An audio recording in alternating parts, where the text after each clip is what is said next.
working with object working with object ហ្នឹងវាមាន6ចំណុចដូចខាងក្រោមនេះឥឡូវយើងកន្លែងទៅមើលចំណុចទី1វិញគឺ picture and text writing picture and text writing ហ្នឹងគឺគេចង់និយាយអំពីការរៀបចំអត្ថបទហើយនិងរូបភាពដោយទី1យើងគ្រាន់តែ click លើ insert បន្ទាប់មកទៀតចុះយក picture from file រួចហើយយើងចុះយក folder name ថាយើងទុករូបភាពនេះនៅក្នុង folder មួយណាបន្ទាប់មកចុះរូបភាពរួចហើយចុះ click insert នោះយើងនឹងបានរូបភាពដែលយើងបានកំណត់ហើយយើង click ទៅមើលចំណុចមួយទី2គឺ rotate around the eye screen ចំណុចនេះគឺគេចង់និយាយអំពីការដំណើររូបភាពនៅអត្ថបទឧទាហរណ៍យើងមានរូបភាពមួយតែយើងអត់ចេះទាញវាឲ្យទៅកណ្ដាលខាងទេបើសិនបើយើងអត់បានដាក់ sphere ឬមួយក៏ in front of text រូបភាពហ្នឹងនឹងមិនអាចរំកិលបានទេទីវាគ្រាន់តែ click ទៅលើ insert រួចហើយចុះលើ sphere or in front of text តមកទៀតtext ហ្នឹងនឹងរំកិល text ឬក៏រូបភាពហ្នឹងនឹងរំកិលទៅទីតាំងណាមួយដែលយើងបានកំណត់តចូលចំណុចមួយទៀតគឺ inserting online picture ឧទាហរណ៍បើសិនបើយើងមានភាពឧទាហរណ៍បើសិនបើយើងចង់ធ្វើ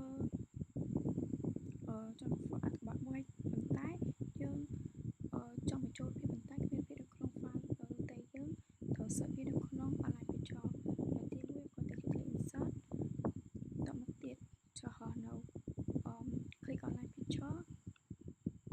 រួចហើយយើងគ្រាន់តែ click នេះចឹងកន្លែងហ្នឹងយើង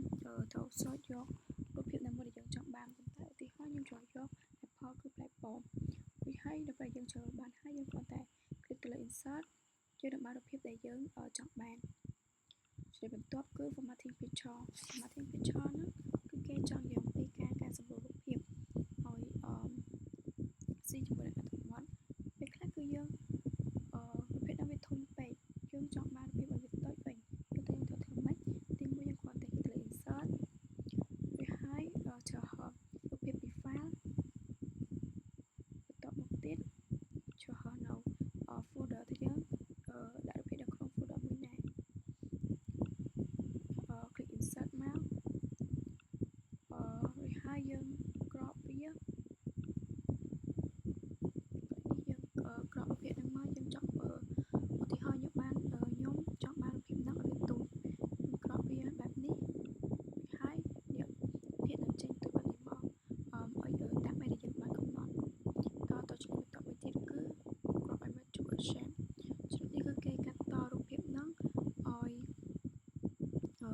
ឲ្យមានឬហាក់មានរូបរាងដូចជារូបផ្កាយរូប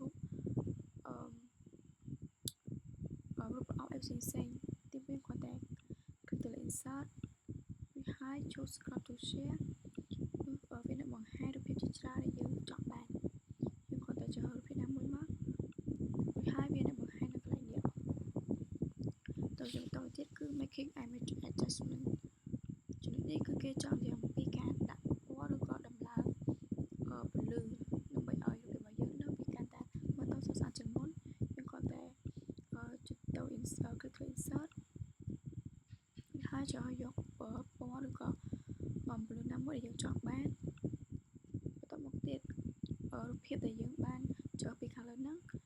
នឹងបង្ហាញនៅខាងក្រោមនេះឲ្យយើងឃើញជាបន្ទាប់គឺ picture style group ចំណុចនេះដែរគឺគេចង់និយាយអំពីការដាក់រូបភាពហ្នឹងឲ្យវាមានច្រើន style ដូចជារូបវាមានសុំដូចរូបថតរូបអីអញ្ចឹងយើងគ្រាន់តែ right click on picture ហ្នឹងមកឬហើយចុះយក quick style ដែលយើងចង់បាន style បែបម៉េចនៅពេលយើងចុះរួចហើយវានឹងបង្ហាញនៅខាងក្រោមនេះតចំណុចបន្ទាប់មួយទៀតគឺ shape ហ្នឹងគឺគេប្រើនៅក្នុងការគូរថាយើងចង់គូររូបឬមួយក៏ធ្វើគូររូបភាពថាយើងចង់បានរូបភាពបែបម៉េចទីមួយគ្រាន់តែ click ទៅ insert បន្តមកទៀត click shape ថាយើងត្រូវការរូបភាពបែបម៉េចយើងជ្រើសរើសវាមករួចហើយវានឹងចេញនៅខាងក្រោមនេះតចំណុចបន្ទាប់ទៀតគឺ គេចង់និយាយពីការកែប្រែរូបភាពដូចជាយើងចង់បានរូបភាពវាមានពណ៌ហមពណ៌ខៀវអីចឹងទៅទីមួយគ្រាន់តែselect shape ហ្នឹងselect shape ហ្នឹងយើងចង់ដូរវាទៅជាពណ៌អីហើយយើងចុច shape fill យើងចង់បានពណ៌គេពណ៌ហមពណ៌សពណ៌ខ្មៅប៉ុន្តែនៅក្នុងនេះខ្ញុំចូលយកវាដាក់ពណ៌ហមចង់វានឹងបង្ហាញរូបភាពបដងពណ៌ហមយើងតទៅទៀតគឺ change the shape fill color ជួយនេះដែរគឺគេចង់និយាយពីការផ្លាស់ប្ដូរពណ៌នៅក្នុងរូបភាពហ្នឹងទីមួយគ្រាន់តែគឺselect នៅរូបភាពដែលយើងចង់ផ្លាស់ប្ដូរវាហើយចុចនៅពណ៌ណាមួយមកយើងចង់បានពណ៌បែបម៉េចវាហើយវានឹងចេញតែខរូបភាពដូចកំខុសនេះវាចេញជាពណ៌លឿងដល់ទៅចំណុចទៀតគឺ tick boxes tick boxes ហ្នឹងគឺយើងពីការសរសេរការសរសេរអក្សរលើប្រអប់អញ្ចឹងទៅទីមួយយើងគ្រាន់តែគឺទៅ insert រួចហើយ choose draw tick box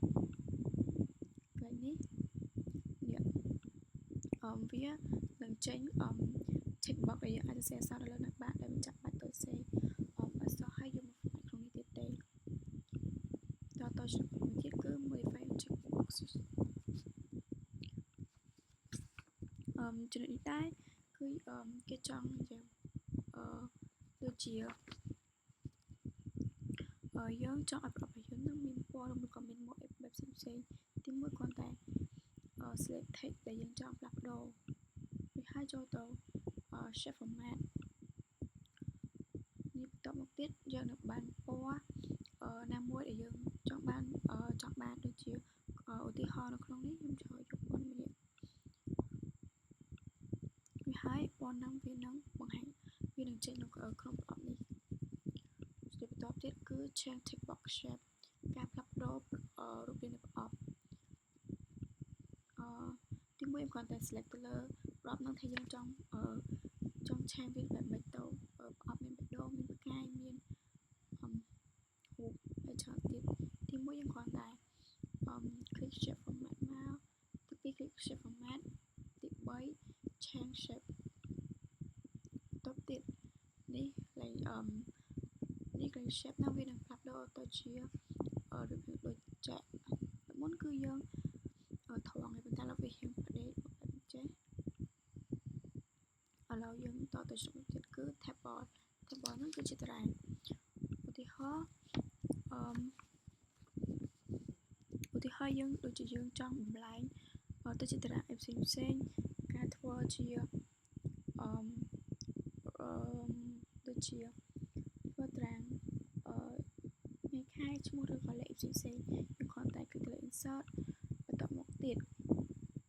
យើងចុចមកថាយើងចង់បាន column ឬ color នឹងចំនួនប៉ុន្មាន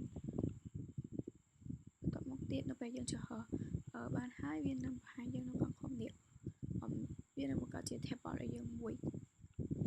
រួចហើយចំណុចបន្តទៀតគឺ convert existing text to a table ចំណុចនេះគឺគេចង់និយាយពីការធ្វើ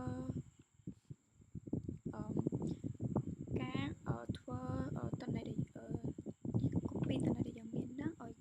ខ្លះជាតារាងតន័យមួយដោយទីមួយយើងគ្រាន់តែ select text ហ្នឹងរួចហើយយើង click insert តមកទៀតចូលនៅ convert text to table រួចហើយយើងមើលកន្លែងនេះមាន table size ដែលយើងចោះយកជ្រុំឲ្យកន្លែងនេះខ្ញុំយក4 number of column រួចហើយយើងចោះយក entire column page បន្តមកទៀតកន្លែងនេះយើងត្រូវយក tab រួចហើយ click OK